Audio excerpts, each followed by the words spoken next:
What's good, you two? Welcome back to the Voice Center podcast. It's your guy Marnell Jorge, and I'm with Joe Miranda. Joe, how you doing today, man? I'm doing great, man. How are you? Doing good, doing good. Apologies for not uploading. As we are a busy schedule that we both dealing with right now, but we're gonna do our best to get y'all the best content that we can out there right now. But let's get to it, man. Starting with the NBA. Now down to the final four. It's the Clippers versus the Suns and the Hawks versus the Bucks. Let's start with the Clipper versus Suns. So the Suns win the first two games, and they last played Thursday. They were going to play today, game four, and now the Clippers are now 2-1. So instead of 2-0, it's 2-1 with the Clippers winning on Thursday. Now going into game four, Clippers can tie it up and extend the series a lot longer. But so far, give me just your takes about what you've seen from this series so far, man. Yeah, I've seen pretty. It's a pretty competitive series, really. Just with Paul George actually showing now, like he's showing what he can do. I'm really happy for him, man, because all the slander and all that Oh, talk, you oh know. man. So I'm happy he stepped up to for this series. And Chris Paul, Devin Booker, obviously Devin Booker, man, just Devin Booker being Devin Booker. Yeah, It's a really good series. I'm liking the way they play. I yeah. honestly started going for the Suns, but now now I'm getting kind of worried, because the Clippers, 0-2 Clippers are just dangerous. I don't know what it is about it. Exactly, bro. And that's the crazy thing. Is I, like I don't know what it is with these dudes. Like they need like two games to kind of get them. And yeah. the crazy thing is like they're not even getting blown out. Like Mhm. all like since from the Dallas series leading up to now, they have literally lost by less than 10 points. So that shows me that like you've been in the games. You could have won all of those Yeah. games, literally. And they're not getting blown out. Which if they were getting blown out, then you kind of would have said, okay, this is kind of concerning. But when you're only losing by 5 or 4 or 3 2 points, like you're in the game. You can still win the game. So it kind of shows that they are being competitive. Yeah, I don't know what it is. Obviously, there were a couple calls in game two that could have gone their favor. Obviously, a lot of people saying, oh, they should have won game two, and so this and that. And Paul George missed the two Yeah. free throws and stuff like that. But it don't matter. You lost the Yeah. game. Now you get to game three and you take care of business. Now let's go to game four and do that same thing too. Ty Lue, obviously Patrick Beverly, the menace to society that he is, he's getting a lot more PT than he got in the last couple of series. And Devin Booker now with the mask, and so that kind of limits Yeah. his vision. And not only it already doesn't help that you have a mask or you have a dude in Patrick Beverly who's literally a pest. So you got that, and he just because he's not even most of the times like the games that I've seen.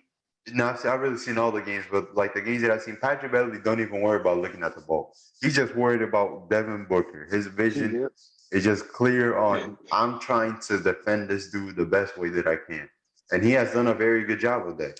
Devin Booker did not have a good game. Obviously, in game three, him and Chris Paul coming back too. Chris Paul struggled. So because it's been over a week since he hasn't played due to the health and safety protocol, so we kind of didn't really expect him to really play well immediately. But we expected obviously we didn't expect 12 or 40, but when you're rusty, especially in basketball, you kind of need a couple games or so to pick up your rhythm. So I do expect a better performance from Chris Paul. We'll see how Devin Booker performs, but yeah, man, it's an interesting series because I had the Clippers winning in seven. I got the Clippers in seven. And let's also, just address the fact that we were part of the Paul George slander last year. Hmm. When he got that slander, Yep. we can just say we were part of it. We were part of it Hmm. because everybody was getting on him. I mean, literally, everybody was getting on him about it. So, because it was all new. But now, every once in Yeah. a while, when I see Pandemic Pete trending, I'm kind of like, dude, like, come on.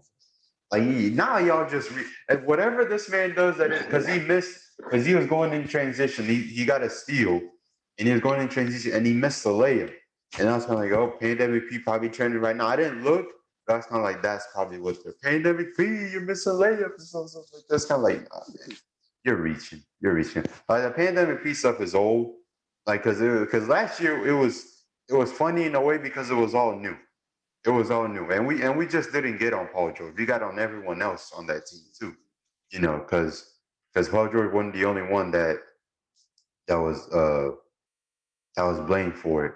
So um so it was kind of that. But yeah, overall, this series has been interesting. Phoenix has not shot the ball well, really, overall in these couple of 3 games. Because like game three was a slugfest until the Clippers managed to blow it wide open in the final minutes, and then they went on a run. So it's a back and forth series. We'll see how it goes. I do expect it to be a longer series, though.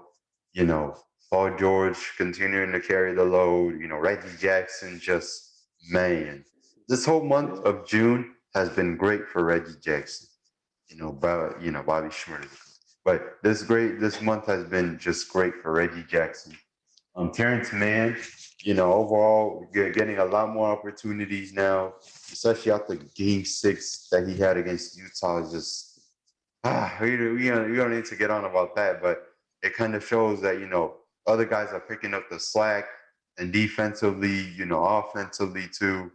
And it kind of shows overall because they haven't ruled Kawhi out for the season.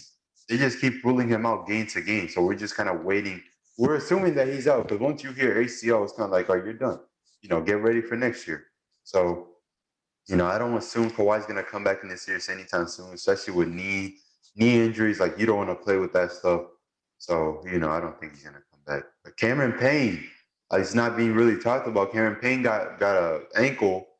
He got an ankle injury in Game 3. It's not really being talked about as much. So Phoenix Suns kind of lost, one of their options offensively right now. While Chris Paul was out, Cameron Payne was playing really good, playing really solid basketball. Not turning the ball over, getting his buckets.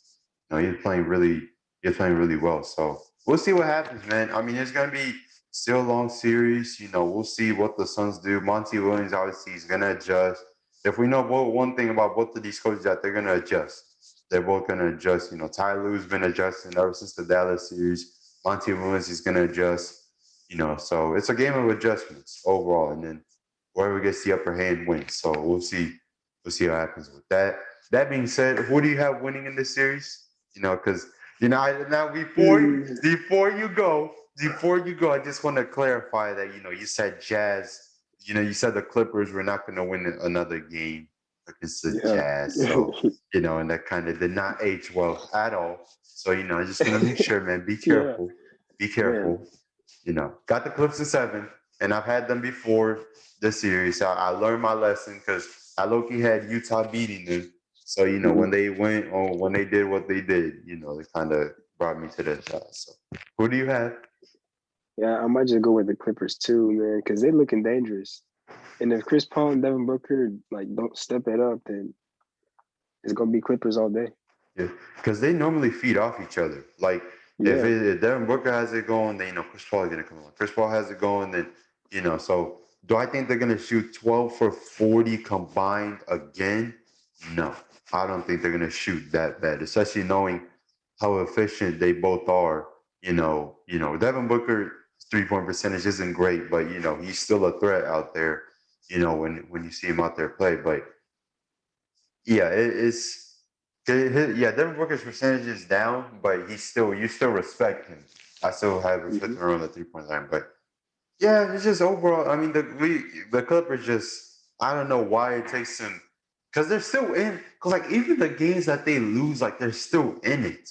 Like they're still in it. Like they still literally win the game, but it just takes 2 games. And obviously, you don't want to play around with those two Kawhi because we saw this in 2019 in the Eastern Conference Finals against the Bucks.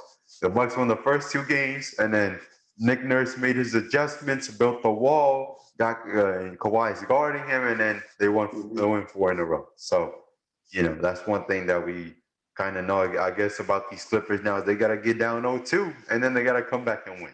That's just, I guess, Yeah. that's just what their playoff thing has been. So, you know, It's been a good series so far, and I know what people, especially in the media, they say, oh, no LeBron, they don't this, oh, this and that. Like this is good for the league because like it's new faces that you're seeing. You're not seeing LeBron versus this, LeBron versus that, and don't get me wrong, like I love seeing LeBron play. Who doesn't love seeing LeBron play? But this is also good for the league because it kind of shows like the new wave of stars are coming in, and it's kind of like, hey, the guys that you see right now, LeBron and KD, at some point, they're gonna hang them up and then they're gonna go, retire from the league. But remember, like these next guys are up ahead. So that's the one thing that I do appreciate about these playoffs, like seeing the Trey Youngs, the John Morants, the Devin Bookers, like seeing um those guys succeed, and seeing how and them getting their shine has just been great. So I'm just happy for them overall. Even the Ja in the first round against the Jazz just Yeah. was something else. So even if if those guys were eliminated, I enjoyed watching them play. So that's the one thing. So this is good. This is good for the league because you're letting everyone know that like, hey, it's not always LeBron and KD. Of course we want to see LeBron and KD play, but like just remember that we have these new waves of stars coming in to play. So that's the one thing I do appreciate is that you need different teams in there. You need different teams. Mhm. You need different names. And crazy thing is like no, well these four teams, none of them have won. I think the Hawks are the Bucks and the Hawks are the only teams I think that won a championship, but it was like a long time ago, like in the 50s and 60s. That was like the only time that they won. So, but we'll see what happens. But it's a fun series. So it's gonna be a pretty long series, but we'll see how it looks. Now we get to the other one, the other series, Hawks versus Bucks. Hawks, off of Trey Young's 48.7 rebounds, 11 assists in game one, won that game. And then in game two, it was Bucks, Yeah. Bucks, Bucks. That game was pretty competitive for a quarter, and then the Bucks just opened the yeah.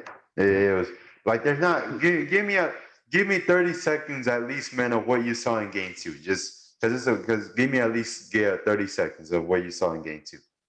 Oh man. They they really played well. The defense, the shooting, like everything was working for the Bucks. And they really locked down Trey Young because didn't he get like 9 turnovers or something like You got that? you got nine Yeah, he turnovers. also I think so. Like I some saw close the to that. first quarter, man, and then once I saw the halftime score, the game was free. So I saw Yeah, I it for a did. quarter. But Yeah, yeah, Trey Young struggled. He had 15 points on 1 of 8 shooting from three. So yeah. so it kind of shows that like okay, Bud, you're willing to make adjustments, which is rare to see Hmm. sometimes. But yeah, the Bucks have the size and the length pause to limit Trey Young because you have Brook Lopez over there in the paint, you got Giannis, you got Chris Middleton, then you got Drew Holiday. So you can use different guys to bother Trey. Like I say, you're not gonna stop Trey Young. You're not gonna stop any of these players right now.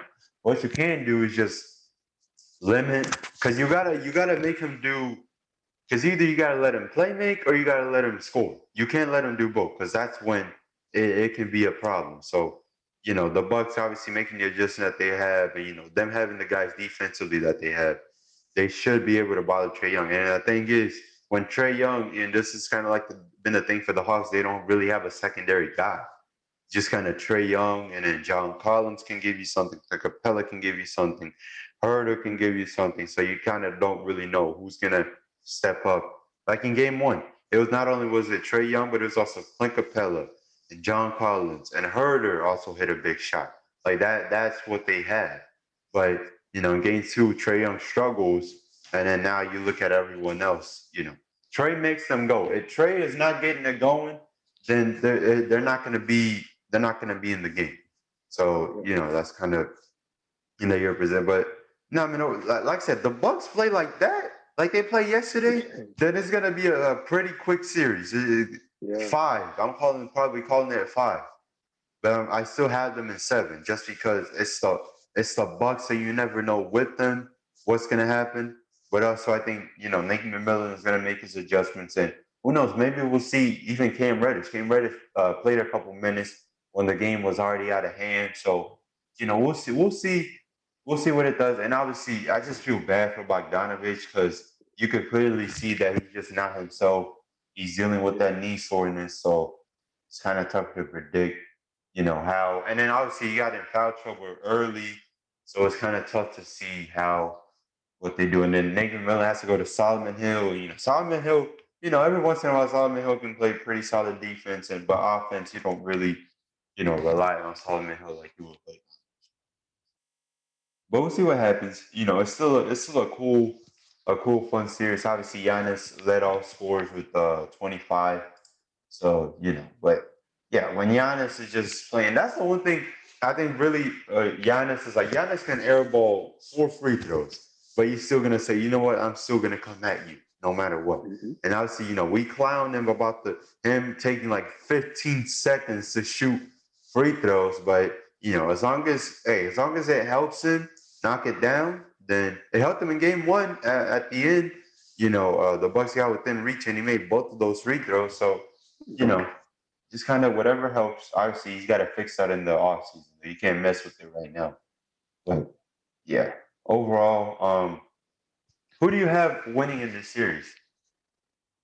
I'm seeing the Bucks, like maybe in 5 or 6, maybe.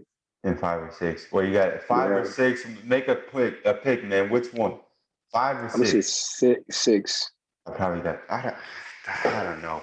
It's just the Bucks, man. They just don't know what these do sometimes. It's Yeah, just it's true. it's because especially in the Brooklyn series, was just my God. It's just I don't know what these do sometimes. You just don't know. You don't know what these do. So, but yeah, I still got the Bucks. It's not gonna be like I said. It's simple. They play like this. They're beating the Hawks and they're winning the rest of their games. But the reason why I'm not giving them in 5 is just because it's the Bucks, and we kind of seen it in the whole playoffs sometimes. And also, I don't expect the Hawks to play that badly, because the Yeah. game, like I said, the game was competitive for a quarter, and then had by the time they were down by 32 at halftime, so it just kind of out of hand now. But yeah, I think that's it. Um, Overall for that, still, like I said, it's just man, I don't know, because it's hard to say like this. Both of these years can legitimately go 6, 7 games. But it's just, and like the Clippers, for some reason they gotta be down 0-2 to play really well, you know. And then the Bucks, they gotta just, and obviously we do have to give them the fact that they're coming off a 7 game series against the Nets. So it's kind of understandable that, they probably just weren't, just kind of, oh, okay, we're gonna play the Hawks and so this and that. And then, the game was competitive as the game went on, even in closing time, the Bucks kind of saw, oh wait, they're for real. They're still with us. So yeah. But overall, obviously the Hawks losing DeAndre Hunter was big for him because at least another guy to throw at Giannis, to help out. But yeah, I don't know. Because the Bucks, obviously we know the Bucks are the better team.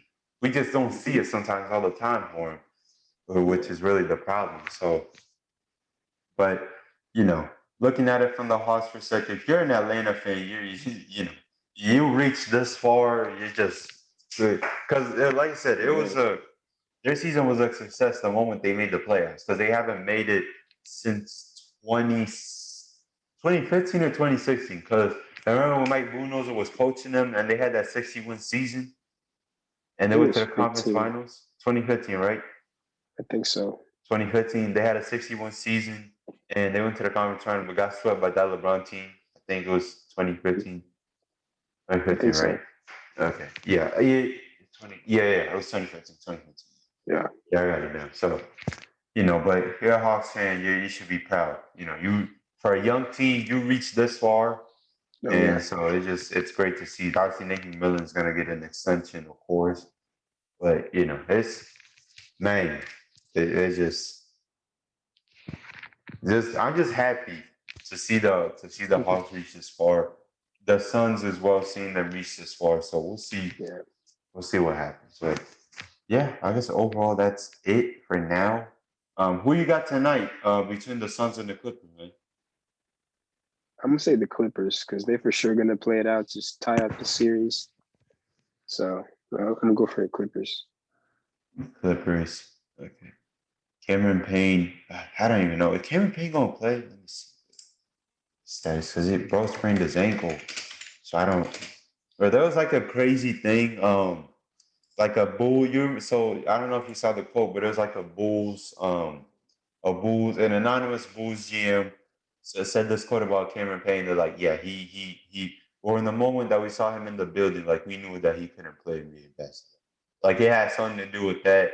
And it was in 2017, I think probably when he got drafted. And then he was out of the league last year, playing overseas, and then he comes back, gets the opportunity now. So I'm just happy overall for Cameron Payne. Keep them receipts. We kept those receipts. So thank you to that anonymous Bulls GM. That's why you're anonymous. You didn't put the name in front of it.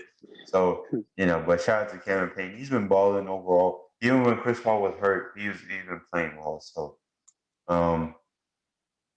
they don't really know. I'm getting a quote right now. We're hopeful we'll get a good report going forward and get ready to play tomorrow, which is today.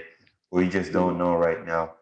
But yeah, they said that he was limited on Friday, and but it was also a light practice session. So especially in the playoffs, man, like you're not doing a lot of Too stuff. much. It's mostly just film and then shoot around and then just get ready for the games.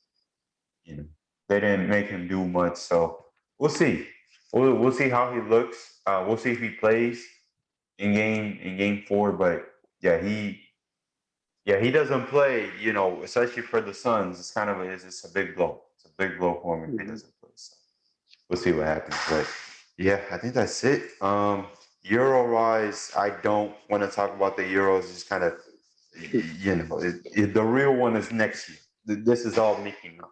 So the real one is next year. That's the one that I'm really, just Matters and excited to stuff. see. Yeah. Yeah. Because this is like the daily reminder. It's kind of like, hey, we're getting closer and closer to the World Cup.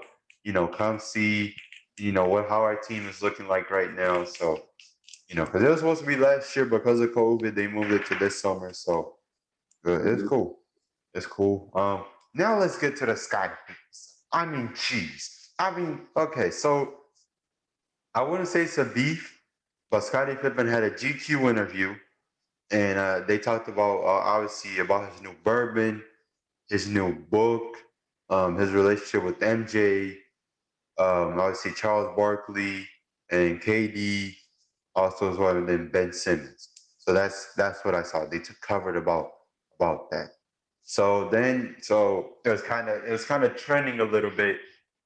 Scottie Pippen was talking about KD and talking about how LeBron is better. And so this is his quote. So I don't say stuff a lot. So this is his quote.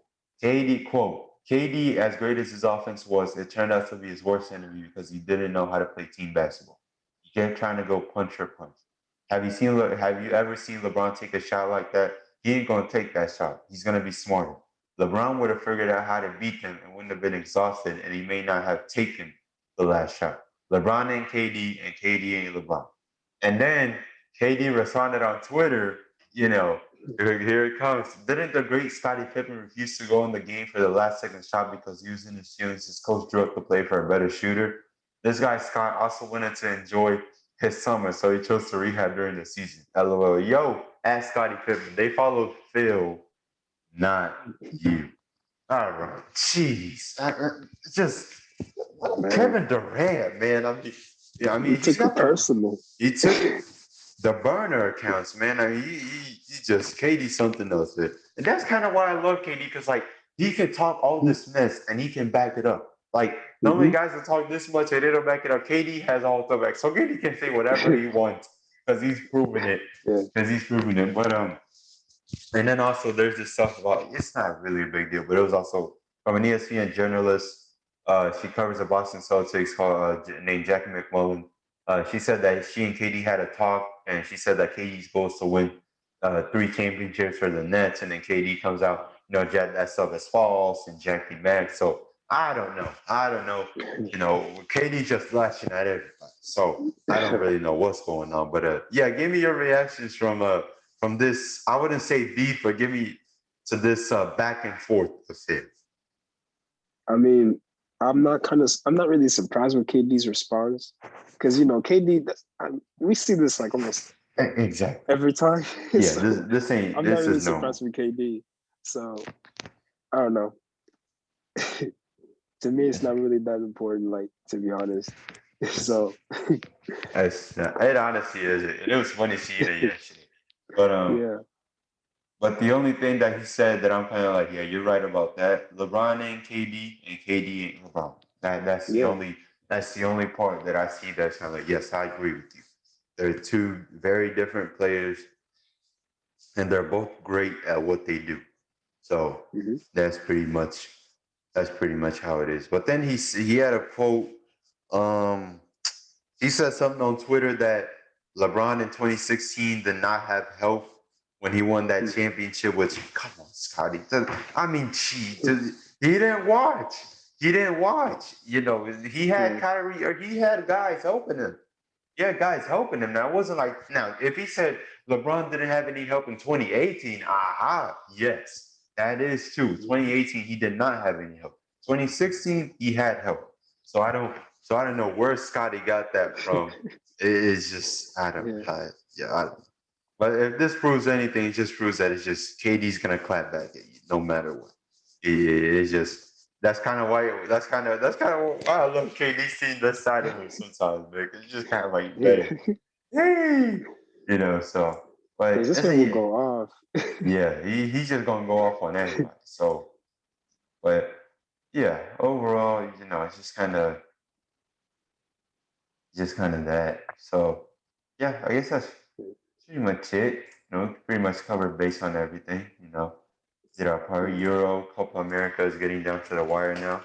You know, as long as Brazil and Argentina are facing off against each other, then just kind of that. And I guess that's it.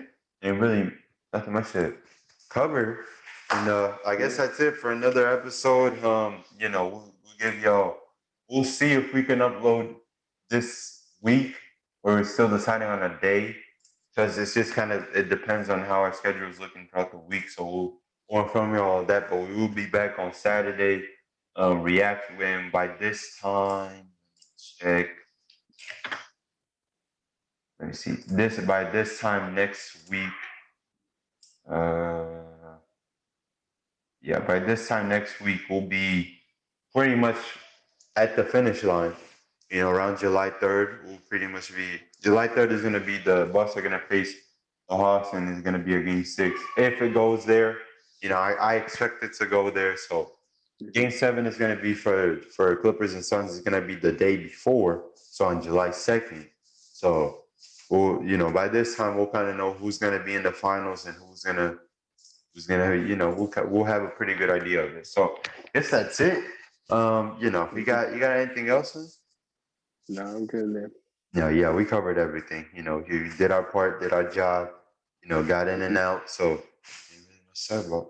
All right, we'll see you on next.